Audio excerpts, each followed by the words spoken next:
Start about meditation function for a bright future for students, for everybody. A few weeks ago about the spiritual education for youth is very important and very early to start. It's better to start very early. We go a little deep around Mahari's concepts of what meditation is the foundation for the bright future for the students. Very important topic from Mahari's philosophy. So that the rainfall is seasonal, and the seasonal rain could many times be a normal activity and a prosperity to the towns and villages and all of the people that who live in the whole world.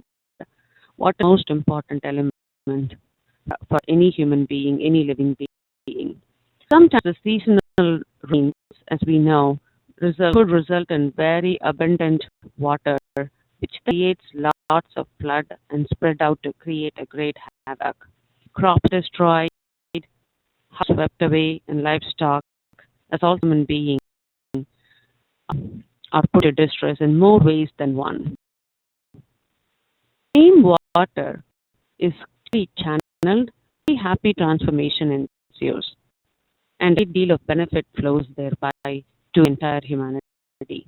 What irrigation is available throughout the year, and drinking and other purposes becomes available to the town villages, and the cities on the river banks are very vouchsafed by plenty and prosperity. This, as we know, is really by conserving and regulating the energy of nature, which in this case, water. Water could be quantified in terms of velocity and volume of flow. However, what we talk about today is the energy and potential of human being, which is unlimited, and there is not a thing in the entire universe to compare it with. Humanity within the human being, it is the nature's highest bounty to your human being. Even its value is realized and means adopted to utilize it in an orderly manner, physical well-being could be well preserved throughout the span of one's life, and mental prosperity would grow from day to day. Success in life, happiness and peace could then be attained easily. The potential of man regulated thus, fountainhead of prosperity for his family and the entire society too.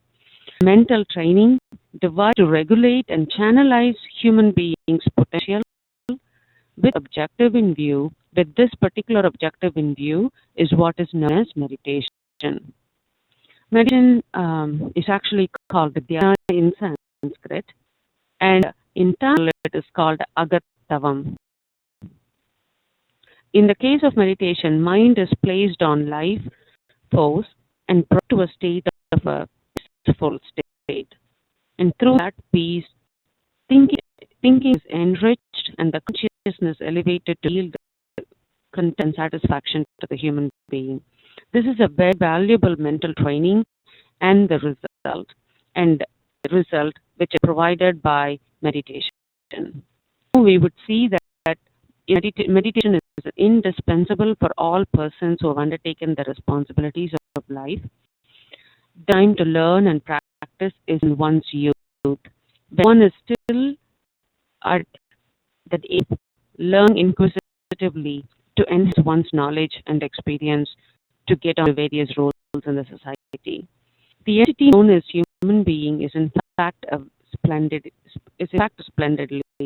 It's a very structured organization when body, life, and consciousness and harmony is caused amongst the body, life, and consciousness on perfect harmony, and whose field of activity is the entire field of the universe itself.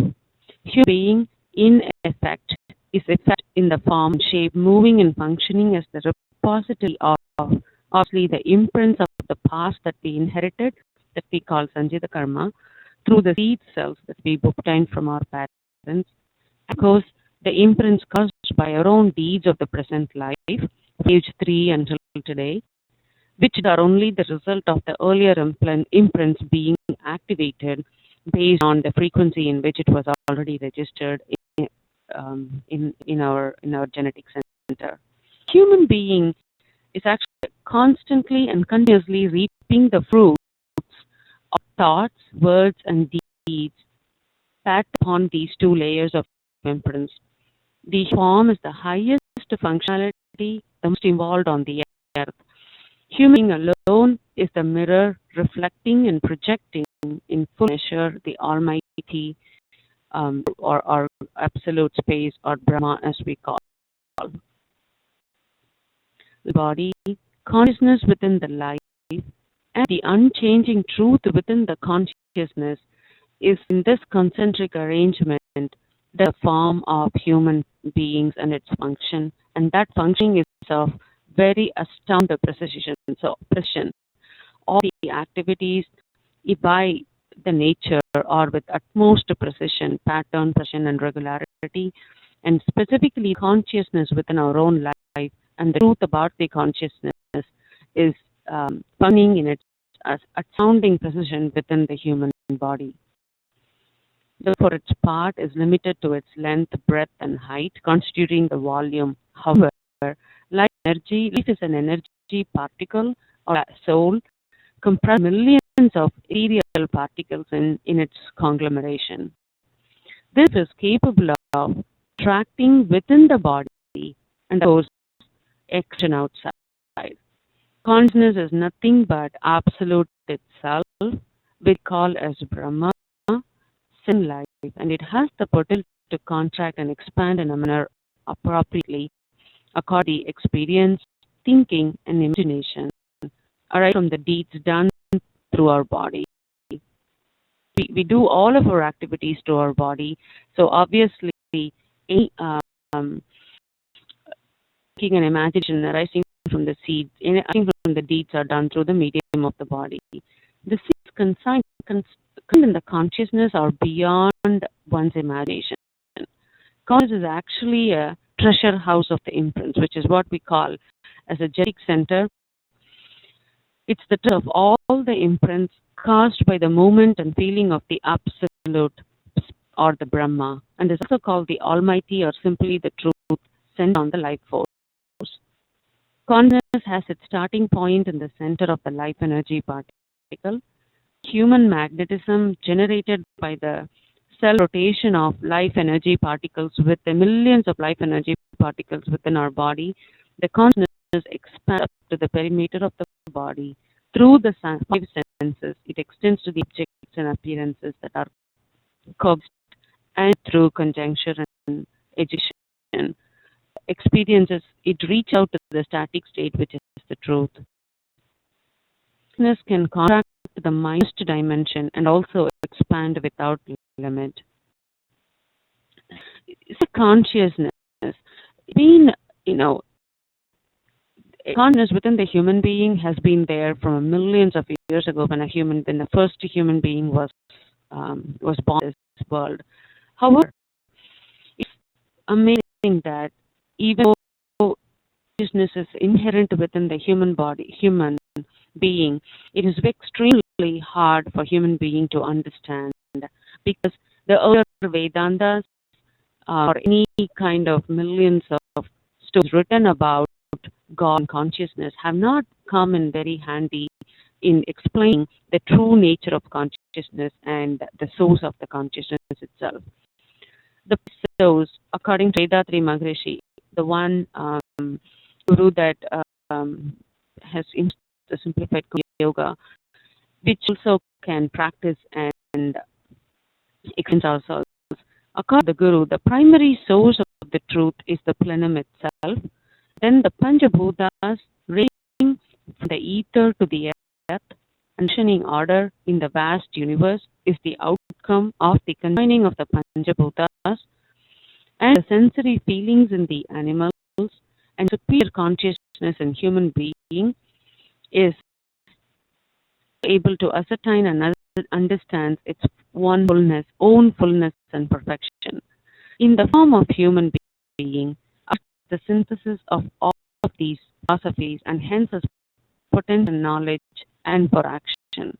Clearly, Vedanta has not gone into the clear details of, or at least the way that it has been interpreted and told by his gurus, haven't clearly explained the primary source of consciousness is the plenum itself or the absolute space itself. Its greatness and glory that human being in himself and should not become aware and appropriate of its own value. It is to lead a life free of tangles and misery. He should come to know of the 6 factors constituting his lying as an entity, that is, mind, life, and the truth. The uninitiated state, he is aware of his body and the commodities which it needs, which is as incomplete as it is, so it is inadequate. Because the nature of the mind and the manner of its working will also be understood by human beings to appreciate the consciousness within him and the source of the consciousness within which the absolute space or Brahma or the plenum. He further assesses the results of overstepping the bounds of limitation and method while enjoying the commodities in everyday life or being in contact with fellow human beings, and in light of that knowledge, learn to order his life.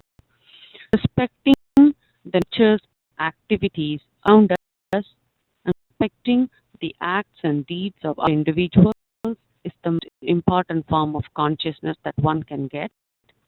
And so, regulating our own acts and deeds so that it won't harm not only the harmony within ourselves, which is the Brahma or the consciousness within ourselves, but also acts and deeds should not be harmonizing the people around us, the fellow human beings.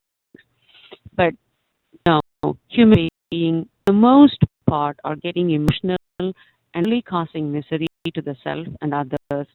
And it happens only when consciousness is in torpor. Consciousness is not well understood. To brief, a man necessarily knows without a doubt about mind, life, and truth. If you look at Tirukkural's Kural, ஐயப்படாது அகத்தது உணர்வானை தெய்வத்தோடு ஒப்பக்கொள்ளல்.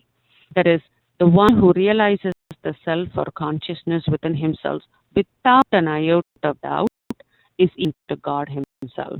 So, a human being should necessarily know without any doubt about mind, life, and the truth and the source of the consciousness, all, not only within himself, but also the body around us. And enjoying the commodities of the world, he should stay within proper limit and method. Same rule would apply contact with others too. He should become self-contained as a first step and build up his capabilities and talents to surplus, so as to be constantly of assistance and support to other fellow human beings. The fact that needs to be clearly understood and accepted, that knowledge of mind, life, and truth cannot be obtained by a mere study of the extensive books and reading through a lot of philosophy and the stories written about the philosophy, whether it being spoken by somebody or written by somebody. Read a number of books and listen to so many Mahans' speeches, which obviously is a good experience and knowledge gathering. However, the student would continue to be any practitioner would continue to be in the realm of, in fact, will be imagination world with regards to mind, life, or truth, or the consciousness. If they merely follow just listen to the speeches by the Mahans or just read through the books, the knowledge to become really functional within ourselves, and for one to derive the benefits of the knowledge by application in actual life, the only way provided is by meditation.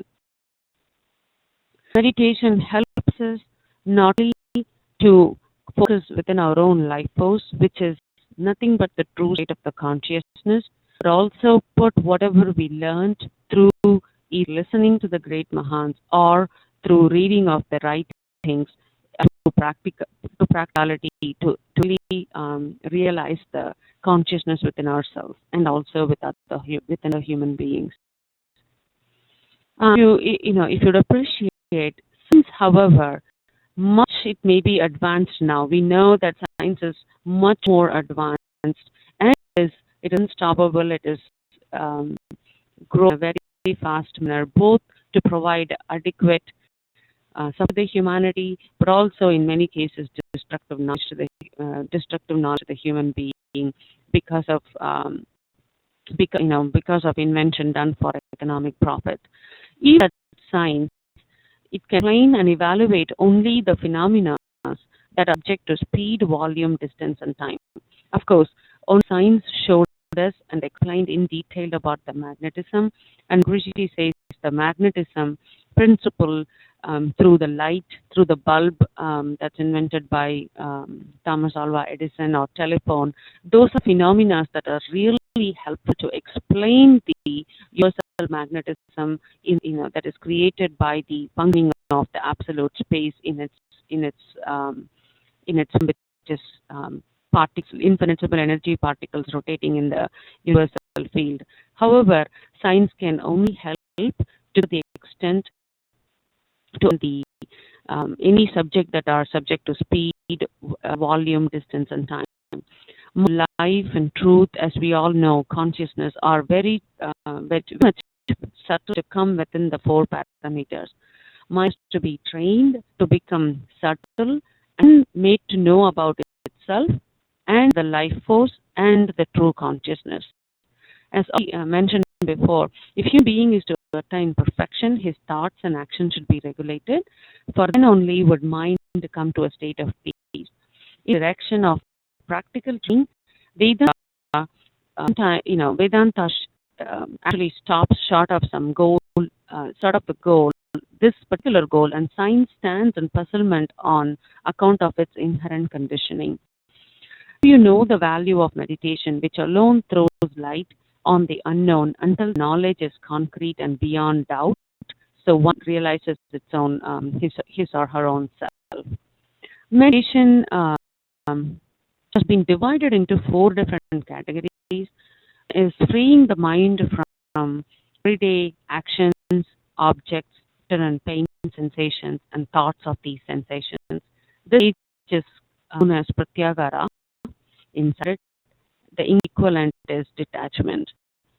Then fixing the thought on a particular object, on characteristics, ensuring that the mind stays there without wavering. This is concentration, which is called dharana in Sanskrit. Then placing the mind on its own source, which is the life source and the origin of life. This is dhyana or meditation. And then the fourth stage is transcending and the confines of the dimensions and becoming one with the static state or plenum or absolute space. It's called samadhi. Sama is equal and adi is the origin. Hence, the mind becomes one with the absolute. So there's no duality. It's adda. There's no duality there. All the above said four practices are together contained in the Kundalini Yoga practice that Maharishi has simplified for us. With the help of a preceptor, the aspirant can become aware of their own life force, and when they place their mind on the same and practices meditation, it gets slowly detached from the objects and senses. The one thing, that is life force itself, concentration is achieved. This leads to the mind becoming one with the life force. Rendered subtle, the mind transcends life, realizes it is none other than the true or consciousness and becomes one with it. Analyze all the occurrences in the universe, will find that really within the static state, which is the origin, it's infinitesimal energy particle, that is the life force. Magnetism generated by the self-rotation of the infinitesimal energy particle or ethereal particle. Consciousness that expands and contracts within the ethereal particle as its space, and the entire universe as its field of action. We discussed Panchabhutas before. Actually, the Panchabhutas are created when the ethereal particles conjoin and function in a variety of density combinations. Clash of waves gives different results, which are air, fire, water, and the earth. These four and the ethereal particle are the Panchabhutas. The swing waves arising from these five bhutas give rises to pressure, sound, light, taste, smell, and ultimately the sixth form is the mind or consciousness itself. These six constitute the philosophy of the universe. Man put these use to the extent he is able to grasp them with his knowledge. This is the greatness of a human being and the greatness of life. In order to get this knowledge, one has to know about mind, life, truth, and the consciousness. Apart from learning science or philosophy that is taught generally by the educational system, we would see why Rishi underlines the importance of meditation and also says meditation is a foundation for the bright future. Efficiency in thought and action is gained primarily through the practices of meditation. Through the mental practice, knowledge becomes very incisive, subtle, peaceful, strong, and also clear mind, clear mental state. Draw the entire universe within its compass. Knowledge develops for itself to gain the capacity to think intensively and also extensively. It learns to understand the nature of each object and appearance it comes across.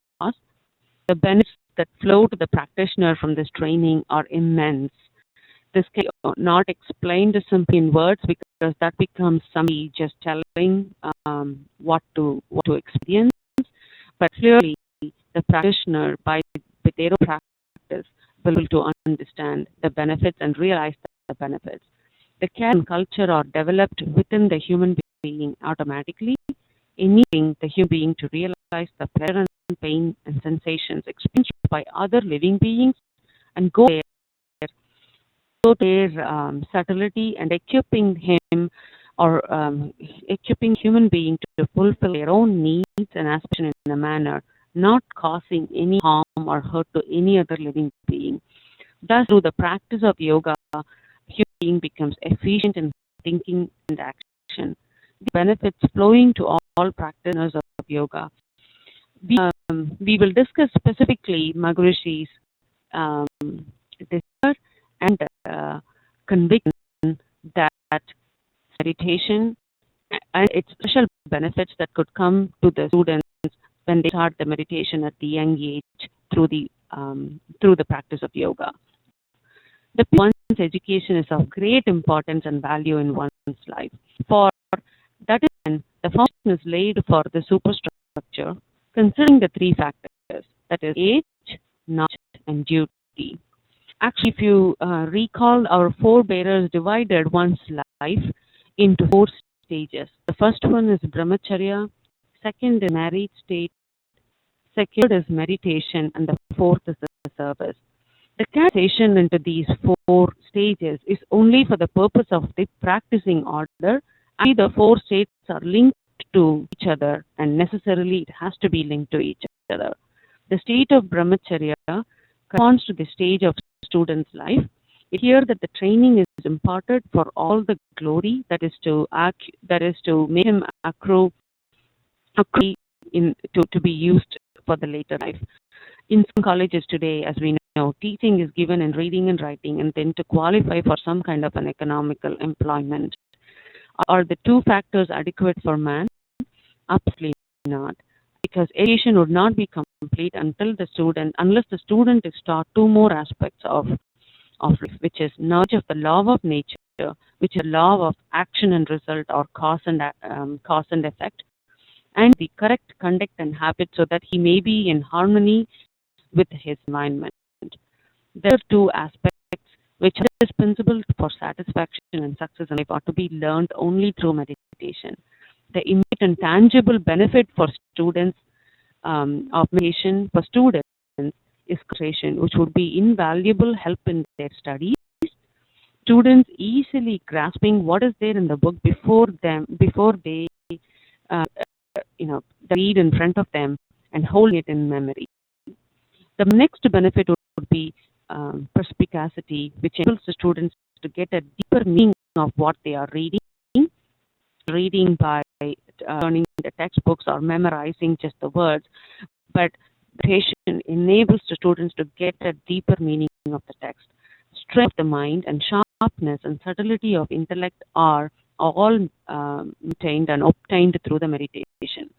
Clearly, we know that even as adults today, if you are in front of a computer or if you are doing some activity, we always waver quickly from one task to another task and one screen to another screen. Because our span of concentration is so less in one particular activity. We call it multitasking, but truly our mind cannot do multitasking, and we will not do any particular activity fully. There's been a lot of studies recently announced that multitasking is not an ability, it's actually a problem, which is one not fully fulfill their duties appropriately on the current activity in front of them. So it's kind of short span of attention is actually a habit that we might have formed at our young age. So using meditation to students and youngsters will help them create more concentration, which will be a very invaluable not only in their current status as students, also in future to be able to go for meaning and achieve fullest focus on a particular thing and achieve the benefit from that. There are various branches of science such as we know, physics, biology, psychology, sociology, and engineering. They seem to be independent to one another, but actually there is a very close connection between them all. And unless the underlying unison of what connects each of this from a scientific standpoint, from a true nature standpoint is understood, any amount of striving for excellence would not erase in a sense of unfulfillment or nagging in a corner of any scientist's heart.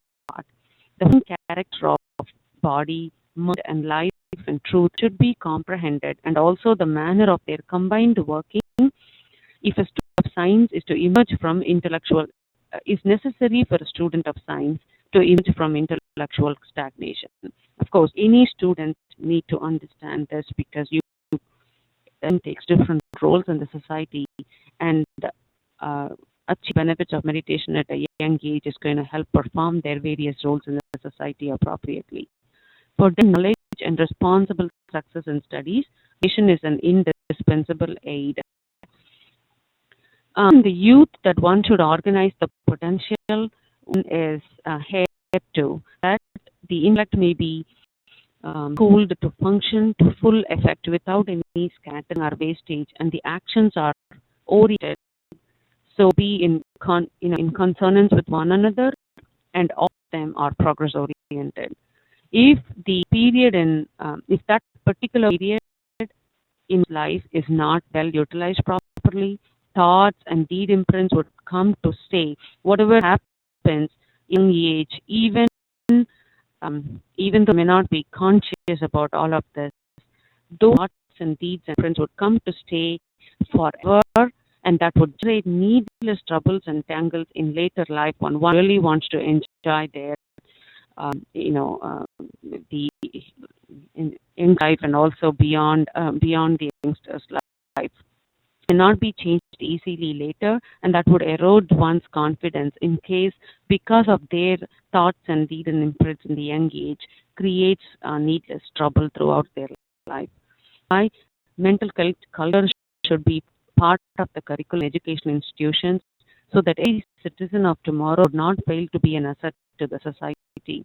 A person of culture would be, in fact, bring benefit to thousands of fellow human beings through the organized application of their talents.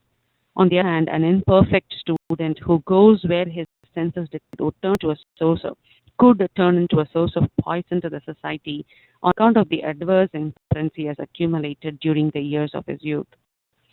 Since meditation trains the practitioner in purity of thought and action, England and educational institutions would surely become a thing of the past. The boys and girls trained would carry the discipline to various offices and factories, and so at their own home as mothers and fathers and daughters, um, and sisters and brothers, and as a good friend. As a result, efficiency both in their work and in the family would improve, and obviously the people will prevail within themselves and also to the society. When the majority of the people adopt this way of living, politics would be also purged, and also the economy, would be would be helpful to the humanity, and the economy of the nation is also will start on an upward trend. That means so much for the future of the society. The remodeling of the social setup should not be placed just directly on the shoulders of the youth. So, as this particular society, as we stand today, we should pave the way to provide spiritual education and meditation as a basis to the youngsters, so that the generation becomes um, peaceful, and we have a better harmony in the society, and the world is at a very better place for the generations to come. Yeah, may they all rise to the occasion in the interest of the welfare of the mankind. Be blessed by the divine.